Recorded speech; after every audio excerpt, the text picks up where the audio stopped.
এদিকে শেখ হাসিনাকে নিয়ে বৈঠকে তুমুল ঝড় তুললেন জয়শঙ্কর এবং খলিলুর রহমান। আওয়ামী লীগ ফিরলে সবার ফাঁসি নিশ্চিত, পালানোর সব পথ বন্ধ। এবার কি করবে বিএনপি সরকার?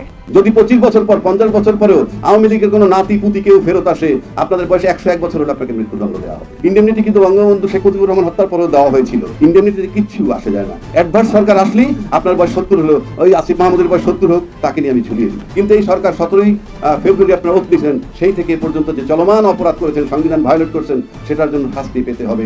এই বঙ্গে আওয়ামী লীগকে নিষিদ্ধ করে ঠেকিয়ে রাখা, এইটা তারেক রহমান কেন? তারেক রহমানের 14 পুরুষের সক্ষমতা নাই আওয়ামী লীগকে চেপে রাখবে। আওয়ামী লীগ জলে ভাসা শেওলা না, আওয়ামী লীগ বটবৃক্ষ। এটা কোনো ধান গাছ না, এটা বট গাছ। এটার শেকড় অনেক গভীরে পতিত। এখান থেকে আওয়ামী লীগকে মুছে ফেলা এত সহজ? শেখ হাসিনাকে কি ফেরাবে ভারত? জয়শঙ্কর খলিলের বৈঠকে বড় মোড়। দক্ষিণ এশিয়ার ভূ রাজনীতিতে এই মুহূর্তে সবচেয়ে বড় প্রশ্ন, বাংলাদেশের সাবেক প্রধানমন্ত্রী শেখ হাসিনা কি বাংলাদেশে ফিরছেন? দেশ তো বাঁচাইতে হবে, দেশ বাঁচাইতে হবে। এই দেশ এই জঙ্গিদের হাতে তুলে দেওয়া যাবে।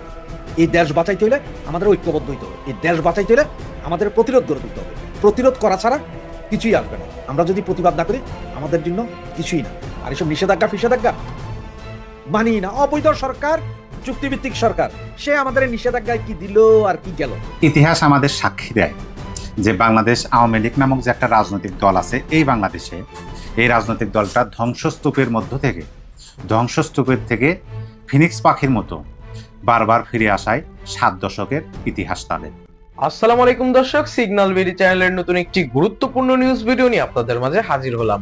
প্রিয় দর্শক, বাংলাদেশের বর্তমান রাজনৈতিক প্রেক্ষাপট জানতে যারা এই ভিডিওটিতে ক্লিক করেছেন তাদের সবাইকে বলবো আপনারা ধৈর্য সহকারে পুরো ভিডিওটি দেখতে থাকুন, কারণ এই ভিডিওটিতে এমন কিছু তথ্য শেয়ার করা হয়েছে যা জানলে আপনারা অবাক হবেন। প্রিয় দর্শক, ইতিমধ্যে আপনারা অনেকগুলো ভিডিওর অংশবিশেষ দেখে নিয়েছেন এবং আশা করি দেখেই বুঝতে পেরেছেন আজকের ভিডিওটি কতটি গুরুত্বপূর্ণ এবং আকর্ষণীয় হতে চলেছে। এখনো যারা আমাদের চ্যানেলটি সাবস্ক্রাইব করেননি তাদের সবাইকে বলবো আমাদের চ্যানেলটি সাবস্ক্রাইব করে পাশে থাকা বেল আইকনটি অন করে দিবেন। আর যারা ইতিমধ্যেই সাবস্ক্রাইব করেছেন তাদেরকে অসংখ্য ধন্যবাদ। তো প্রিয় দর্শক, চলুন আর কথা বাড়াবো না, একটি লাইক দিয়ে মূল ভিডিওতে যাওয়া যাক। যদি 25 বছর পর 50 বছর পরেও আওয়ামী লীগের কোনো নাতি পুতি কেউ ফেরত আসে, আপনাদের বয়সে 101 বছর হলে আপনাকে মৃত্যুদণ্ড দেওয়া হবে। ইন্ডেমনিটি কিন্তু বঙ্গবন্ধু শেখ মুজিবুর রহমান হত্যার পরেও দেওয়া হয়েছিল। ইন্ডেমনিটিতে কিচ্ছু আসে যায় না। অ্যাডভার্স সরকার আসলেই আপনার বয়স 70 হলো, ওই আসিফ মাহমুদের বয়স 70 হোক, তাকে নিয়ে আমি ঝুলিয়ে দিব। বঙ্গবন্ধুর জাতির পিতা হিসাবে বাদ দিলেও এবং ছবি ঝুলাবেন না কালকে থেকে, কিন্তু এই সরকার 17ই ফেব্রুয়ারি আপনারা ওত দিয়েছেন, সেই থেকে এ পর্যন্ত যে চলমান অপরাধ করেছেন, সংবিধান ভায়োলেট করেছেন, সেটার জন্য শাস্তি পেতে হবে। বাংলাদেশের 53 বছর যাবত আমি না বললেও এরশাদ সাহেবের পরের থেকে দেখবো যে বাংলাদেশটা 2 ভাগে বিভক্ত, আমলা এবং সাধারণ জনগণ। আর আমলার সাথে যোগ দেয় কারা? সাধারণ জনগণ, যাদেরকে নির্বাচন করে পার্লামেন্টে পাঠায়। তখন আমলা আর ওই সরকারের প্রতিনিধি একত্র হয়ে যায় তারা ইসরায়েল, আর দেশের বাকি জনগণ হলো ফিলিস্তিন। দীর্ঘ 53 বছর বলেন আর 20 বছর বলেন, আমরা তাই দেখছি। যেখানে সরকার যাবেন জনগণের প্রতিনিধি হয়ে, সেখানে গিয়ে তারা আমলাদের সাথে আতাত করেন। ভাইস ভার্সা, তোরা তোদের মতো চলবি, আমাকে শুধু ক্ষমতায় রাখবি। আমরা ইসরায়েল, 17 লক্ষ লোক ইসরায়েল, 17 কোটি লোক হইল ফিলিস্তিন। এইভাবে চলে আসছে বাংলাদেশ। এখন দুই পক্ষের বাঁচার উপায় কি? দুই পক্ষ মানে কাদেরকে বলছি আমি? দুই পক্ষ বলতে ছাত্র আন্দোলন করেছে, তাদেরকে নাকি আবার ইন্ডেমনিটি দিবে। আর ইন্ডেমনিটি মানে কি? দায় মুক্তি। দায় মুক্তি মানে আমি তো অপরাধ করছি, আমি অপরাধ তো করি নাই। কারণ আমি তো সরকার বদল চেয়েছি, আপনারা সবাই চেয়েছেন। বিএনপি যারা ক্ষমতায় তারা নাকি ধান খেতে ঘুমিয়েছে, তাদের বিরুদ্ধে 1 লক্ষ মামলা, তাদের বহু লোক গুম হয়েছে, খুন হয়েছে, ইত্যাদি ইত্যাদি। তো সেই খুনের ভিকটিম তো আপনারা, গুমের ভিকটিম আপনারা। তাহলে আপনাদের এত গরিমসি কেন এটা করতে? তাহলে আপনি যাদেরকে দায় মুক্তি দিচ্ছেন, সেখানে নাম আসবে কাদের? যেগুলো আমরা চিনি, অন্তত সদয় ছেলে পেলে নাম আসবে, বাকিগুলো একটা আসবে না।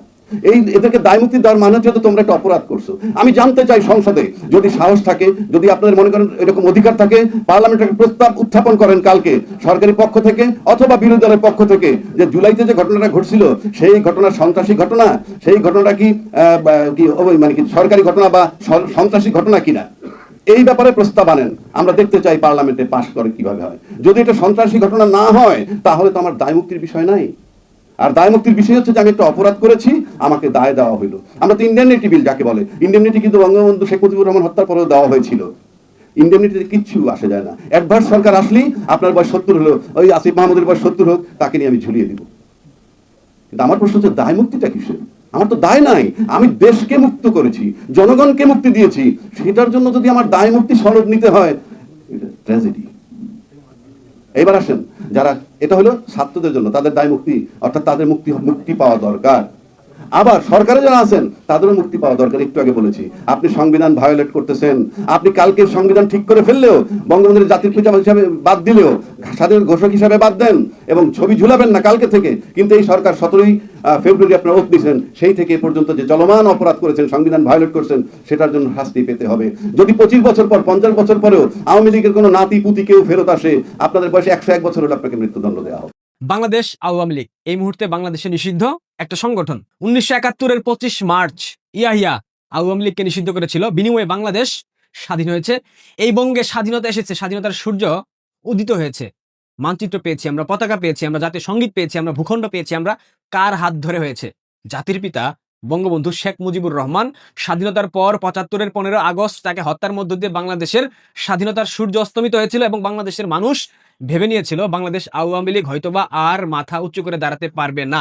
স্বাধীনতার অনেক বছর পর, 75-এর অনেক বছর পর আওয়ামী লীগ ক্ষমতায় এসেছে, যুদ্ধ অপরাধীদের বিচার করেছে, বঙ্গবন্ধুর হত্যাকারীদের বিচার করেছে তো একথা তো অস্বীকার করতে পারবেন না। ইয়াহিয়ার ধারাবাহিকতায় ইউনূস অধ্যাদেশ জারি করে আওয়ামী লীগের কার্যক্রম নিষিদ্ধ করলো, নিবন্ধন সেটাও স্থগিত করে রাখা হলো।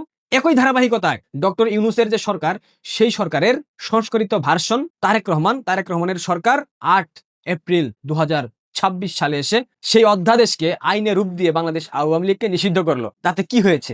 71-এ নিষিদ্ধের পর বাংলাদেশ স্বাধীন হয়েছিল। 2026 সালে যে আওয়ামী লীগ নিষিদ্ধ হলো, এই নিষিদ্ধের পর বাংলাদেশে বাকশাল কায়েম হবে। আমার এই কথা আপনারা অনেকেই হেসে উড়িয়ে দেবেন, অনেকেই ভাববেন আমি পাগল হয়ে গেছি, যার যেটা ইচ্ছা ভাবেন না কেন, কিন্তু এই বঙ্গে আওয়ামী লীগকে নিষিদ্ধ করে ঠেকিয়ে রাখা, এইটা তারেক রহমান কেন? তারেক রহমানের 14 পুরুষের সক্ষমতা নাই আওয়ামী লীগকে চেপে রাখবে। আওয়ামী লীগ জলে ভাসা শ্যাওলা না, আওয়ামী লীগ বটবৃক্ষ, এটা কোনো ধান গাছ না, এটা বট গাছ, এটার শেকড় অনেক গভীরে প্রতীত। এখান থেকে আওয়ামী লীগকে মুছে ফেলা এত সহজ কি ভাবেন আপনারা? 2026 সালের 8 এপ্রিল এই তারিখটা আপনারা মনে রাখেন, মস্তিষ্কে সেভ করে রাখেন। এই যে আইন বিএনপি ব্যবহার করলো আওয়ামী লীগকে নিষিদ্ধ করতে, এই আইনের মাধ্যমে বিএনপির কবর রচনা করা হবে। দেখেন, বাংলাদেশে দুইটা পলিটিক্যাল পার্ট বা সেন্টিমেন্ট বলতে পারেন, স্বাধীনতার পক্ষে, স্বাধীনতার বিপক্ষে। আওয়ামী লীগ স্বাধীনতার পক্ষে ছিল, আছে, থাকবে, কারণ আওয়ামী লীগ স্বাধীনতা সংগ্রামে নেতৃত্ব দিয়েছে। আর স্বাধীনতার বিপক্ষ শক্তি জামাত, এনসিপি, বিএনপি, আরো যা যা আছে, পাগল ছাগল সব বলেন না কেন, আওয়ামী লীগের যে আদর্শিক জায়গা, এটা সব সময় অটুট থাকবে, যার কারণে বাংলাদেশ আওয়ামী লীগ টিকে থাকবে। সৈয়দ আশরাফুল ইসলাম, বাংলাদেশ আওয়ামী লীগের সাধারণ সম্পাদক, তিনি বলেছিলেন আওয়ামী লীগ শুধুমাত্র কোনো রাজনৈতিক সংগঠন না, আওয়ামী লীগ একটা অনুভূতির নাম। সুতরাং আপনাদের বুঝতে হবে আওয়ামী লীগের এই অনুভূতিকে চাইলেই হত্যা করা সম্ভব না। কিন্তু এই অধ্যাদেশের যে আইন হলো, এই আইনের মাধ্যমে ভবিষ্যতে যখন বিএনপি নিষিদ্ধ হবে, তখন বিএনপি টিকে থাকতে পারবে না, কারণ স্বাধীনতার বিপক্ষে আরো অনেকগুলা শক্তি আছে, তাদের আইডিওলজিক্যাল জায়গা, তাদের আদর্শিক জায়গা অনেক বেশি শক্তিশালী। জামাত কিন্তু কখনো স্বাধীনতাকে ধারণ করে না, বিশ্বাস করে না। সুতরাং জামাত যদি টিকে থাকেও, জামাতের আইডিওলজি টিকে থাকেও, বিএনপির আইডিওলজি টিকে থাকবে না, কারণ বিএনপির কোনো আইডিওলজি নাই, তাদের কোনো আদর্শিক জায়গায় নাই। তারা একটা অনাদর্শিক দল, তারা শুধুমাত্র স্বাধীনতার পক্ষে কথা বলে নিজেদের স্বার্থ উদ্ধারের জন্য, তারা স্বাধীনতার পক্ষের সাজে, স্বাধীনতার পক্ষের মানুষগুলার ভোট কাস্ট করার জন্য। বিএনপি হয়তোবা ভাবছে এইবার নির্বাচনে তারা যেভাবে সংখ্যালঘুদের ভোট, আওয়ামী লীগের নেতাকর্মীদের ভোট, প্রগতিশীল মানুষের ভোট পেয়েছে শুধুমাত্র জামাতকে ঠেকানোর জন্য, এমত অবস্থায় আওয়ামী লীগ নিষিদ্ধ ছিল। এখন ঠিক একইভাবে বিএনপি চাচ্ছে যদি আওয়ামী লীগ নিষিদ্ধ হয়ে থাকে, সেক্ষেত্রে স্বাধীনতার পক্ষের ভোট, সংখ্যালঘুদের ভোট, পাশাপাশি মুক্তিযুদ্ধের পক্ষের মানুষ যারা আছে, প্রগতিশীল মানুষ, এদের ভোটগুলা বিএনপি পেয়ে যাবে। এই নির্বাচনে কত পার্সেন্ট ভোট কাস্ট হয়েছে আমরা যতটুকু শুনেছি 20 থেকে 25%। আগামী নির্বাচনে যদি আওয়ামী লীগ নিষিদ্ধ থাকে, ধরে নিলাম নির্বাচনে অংশ নিতে পারলো না, বিএনপি সর্বোচ্চ 10 থেকে 15% ভোট কাস্ট করতে পারবে, তাদের পক্ষে লিখে রাখতে পারে। আদর্শ অনেক বেশি শক্তিশালী একটা বিষয়। আদর্শিক জায়গা যেসব দলের থাকে, তাদের আদর্শকে কখনো মুছে ফেলা যায় না। আওয়ামী লীগকে বাংলাদেশের রাজনীতি থেকে কখনোই 1 সেকেন্ডের জন্য অপ্রাসঙ্গিক করতে পারবে না, মুছে ফেলতে পারবে না, এটা তারেক রহমানের বাপের পক্ষেও সম্ভব না। সুতরাং বাংলাদেশ আওয়ামী লীগের যে সকল নেতাকর্মী মন খারাপ করেছেন, তারা ভাবছেন আওয়ামী লীগ শেষ হয়ে গেছে, নিঃশেষ হয়ে গেছে, নিশ্চিহ্ন হয়ে যাবে, মুসলিম লীগ হয়ে যাবে, তাদের উদ্দেশ্যে বলি আওয়ামী লীগ কখনো নিশ্চিহ্ন হবার মতো দল না। আওয়ামী লীগ নিশ্চিহ্ন হবে না, নিশ্চিহ্ন হবে বিএনপি, নিশ্চিহ্ন হবে জামাত, এবং বাংলাদেশে এই আইনের মাধ্যমে আওয়ামী লীগ ক্ষমতায় এসে বিএনপি জামাতকে নিশ্চিহ্ন করে দিয়ে বাংলাদেশে বাকশাল কায়েম করবে, এটা আমার বিশ্বাস।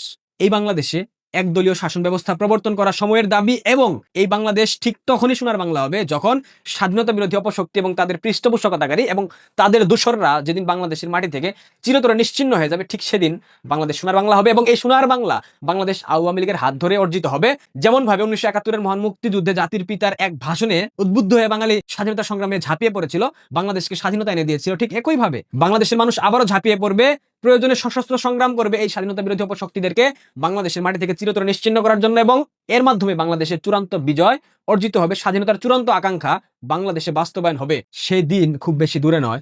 এই কথাগুলা আমি বলে গেলাম, আপনারা একটা সময় দেখতে পাবেন। আমি নিশ্চিত হয়ে বলতেছি, বাংলাদেশের স্বাধীনতা বিরোধী শক্তি আর কখনো রাজনীতি করতে পারবে না। অদূর ভবিষ্যতে আপনারা আমার কথাগুলাকে মিলিয়ে নেবেন। সুতরাং হতাশাগ্রস্ত হবার কোনো কারণ নাই, আশাহত হবার কোনো কারণ নাই। এখনো বঙ্গবন্ধুর কন্যা বেঁচে আছেন, আপনারা তার উপর আস্থা রাখতে পারেন, ভরসা রাখতে পারেন। শেখ হাসিনাকে কি ফেরাবে ভারত? জয়শঙ্কর খলিলের বৈঠকে বড় মোড়। দক্ষিণ এশিয়ার ভূ রাজনীতিতে এই মুহূর্তে সবচেয়ে বড় প্রশ্ন, বাংলাদেশের সাবেক প্রধানমন্ত্রী শেখ হাসিনা কি বাংলাদেশে ফিরছেন? বাংলাদেশের পরিবর্তিত পরিস্থিতিতে এই প্রথম ভারতের মাটিতে দাঁড়িয়ে দিল্লির কাছে সরাসরি শেখ হাসিনাকে ফেরানোর দাবি জানালো বিএনপি সরকার। ভারতের বিদেশমন্ত্রী এস জয়শঙ্করের সঙ্গে দীর্ঘ বৈঠকে কি দাবি তুললেন বাংলাদেশের নতুন বিদেশমন্ত্রী খলিলুর রহমান? দিল্লিকে রাজি হলো নাকি পর্দার আড়ালে অন্য কোনো সমীকরণ চলছে? গঙ্গা চুক্তি থেকে শুরু করে ভিসা সমস্যা কি নিয়ে আলাপ হলো, আমরা সেটি দেখবার চেষ্টা করছি, বুঝবার চেষ্টা করছি। ঘটনার সূত্রপাত গতকাল বুধবার বাংলাদেশের নবগঠিত বিএনপি সরকারের বিদেশ মন্ত্রী হিসেবে প্রথমবার ভারত সফরে গেছেন খলিলুর রহমান। আর ভারতে গিয়ে তিনি সোজা ব্যাটে খেললেন। সূত্রের খবর, ভারতের বিদেশমন্ত্রী এস জয়শঙ্করের সঙ্গে বৈঠকে বসেই তিনি স্পষ্ট দাবি তুলেছেন সাবেক প্রধানমন্ত্রী শেখ হাসিনাকে যেন বাংলাদেশের হাতে তুলে দেওয়া হয়। আপনারা জানেন, বাংলাদেশে তথাকথিত ছাত্র জনতার অভ্যুত্থানের পর শেখ হাসিনা বর্তমানে ভারতেই আশ্রয় নিয়ে আছেন। কিন্তু খলিলুর রহমান দিল্লির কাছে আবেদন জানিয়েছেন যে শেখ হাসিনাকে যেন বাংলাদেশে প্রত্যার্পণ করা হয়। এখানেই শেষ নয়, খলিলুর রহমান আরও একজনের নাম নিয়েছেন এই বৈঠকে। তিনি বাংলাদেশের সাবেক স্বরাষ্ট্রমন্ত্রী আসাদুজ্জামান খান কামালকেও ফেরানোর আহ্বান জানিয়েছেন। বাংলাদেশের দাবি অনুযায়ী শুধু শেখ হাসিনা নন, আসাদুজ্জামান খান কামালও বর্তমানে ভারতেই অবস্থান করছেন। খলিলুর রহমান বৈঠকে জানিয়েছেন যে এই দুইজনকেই বাংলাদেশের আন্তর্জাতিক অপরাধ ট্রাইব্যুনাল মৃত্যুদণ্ড দিয়েছে। স্বাভাবিকভাবেই আইনি প্রক্রিয়ার দোহাই দিয়ে তাদের ফেরতে মরিয়া ঢাকা। কিন্তু ভারত কি বলল? এখানেই টুইস্ট। খলিলুর রহমানের এই জোরালো অনুরোধের পর ভারত সরকারের পক্ষ থেকে কিন্তু কোনো সুনিশ্চিত আশ্বাস বা হা না কিছুই বলা হয়নি। অর্থাৎ ভারত সরকারের অবস্থান কিন্তু আগের মতোই। ইউনূস সরকারের আমলে যেমন অনেকবার দাবি জানানো হয়েছিল, চিঠি দেওয়া হয়েছিল, নোট ভার্বাল দেওয়া হয়েছিল, সেসব চিঠি নোট ভার্বালের কিন্তু কোনো উত্তর দেয়নি ভারত। বিএনপি সরকারের পররাষ্ট্রমন্ত্রীরও এই যে দাবি জানানোতেও ভারত কিন্তু কোনো উত্তর দিচ্ছে না।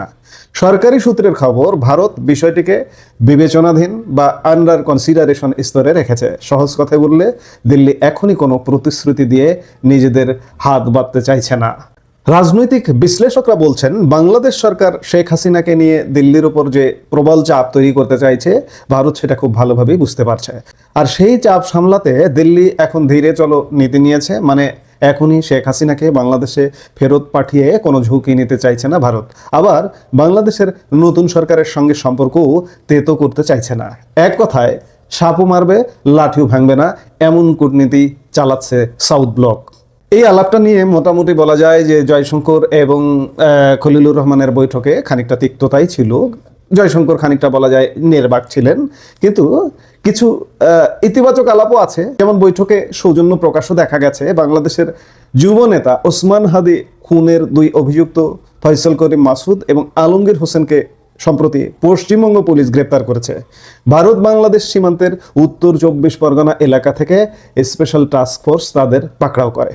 এই দ্রুত পদক্ষেপের জন্য ভারত সরকারকে ধন্যবাদ জানিয়েছেন খলিলুর রহমান। বৈঠকে সিদ্ধান্ত হয়েছে যে সরকারি নিয়ম মেনেই খুব দ্রুত এই দুই খুনিকে বাংলাদেশের হাতে তুলে দেবে ভারত। অর্থাৎ অপরাধী দমনে দুই দেশ যে একে অপরকে সহযোগিতা করছে, এই বৈঠক থেকে সেই বার্তা দেওয়া হয়েছে। অন্যদিকে সাধারণ মানুষের জন্য সবচেয়ে বড় খবর হলো ভিসা সংক্রান্ত আলোচনা। গত কয়েক মাসে বাংলাদেশিদের জন্য ভারতীয় ভিসা পাওয়া বেশ কঠিন হয়ে দাঁড়িয়েছিল। জয়শঙ্কর ও খলিলুর রহমানের বৈঠকে ভিসা ব্যবস্থা সহজ করার বিষয়ে দুদেশই একমত হয়েছে। বিশেষ করে চিকিৎসা এবং ব্যবসায়িক ভিসার ক্ষেত্রে অগ্রাধিকার দেওয়া হবে। এই চিকিৎসা এবং ব্যবসায়িক ভিসাও চালু আছে, কিন্তু এটা পাওয়াও বেশ কঠিন হয়ে গেছে। এটাকে প্রাথমিকভাবে সহজীকরণ করা হচ্ছে, অর্থাৎ যারা চিকিৎসার জন্য ভারতে যেতে চাইছেন তাদের যে দুর্ভোগ এবার হয়তো খানিকটা কমবে বলে এই বৈঠকের ফলে মনে করা হচ্ছে।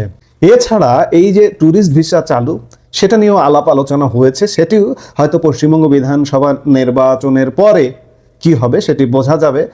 দুই দেশই বলছে বা বোঝা যাচ্ছে যে ভিসাটা চালু হতে পারে, কিন্তু চালু না হওয়া পর্যন্ত এখনো নিশ্চিত করে বলা যাচ্ছে না। কারণ ভারত বাংলাদেশ সম্পর্কটা মোটা দাগে যদি এক কথায় বলেন এখনো সন্দেহের মধ্যে আছে। বিশেষ করে ভারত এখনো পর্যন্ত বাংলাদেশের এই নতুন সরকারকে অবজার্ভ করছে, তাদের ভূমিকাটা কি হয়। হ্যাঁ, সম্পর্ক ভালো চাইছে, তেতো করতে চাইছে না, কিন্তু অবজারভেশনে আছে।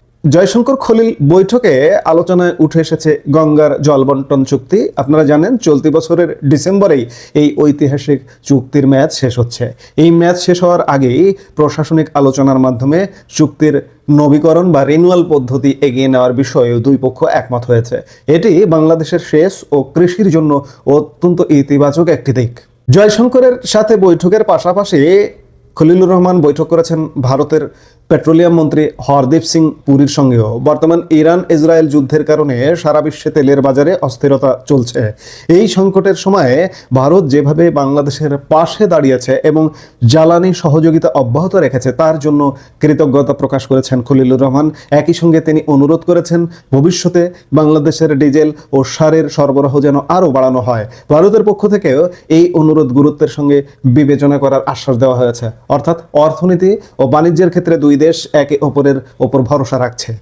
তাহলে আমাদের এই আলাপের সারসংক্ষেপ কি দাঁড়ালো? খলিলুর রহমানের প্রথম সফরে রাজনৈতিক টানাপোড়েন থাকলেও বাণিজ্য ও সাধারণ মানুষের স্বার্থ সংশ্লিষ্ট বিষয়ে দুদেশই অনেকটা নমনীয় বা একমত হয়েছে, সাহায্য সহযোগিতা করা হবে। তবে শেখ হাসিনার প্রত্যর্পণ ইস্যু নিয়ে দিল্লির অবস্থান কিন্তু আগের মতোই বিবেচনাধীন অবস্থান, যা আগামী দিনে ভারত এবং বাংলাদেশ সম্পর্কের গতিপথ নির্ধারণ করবে।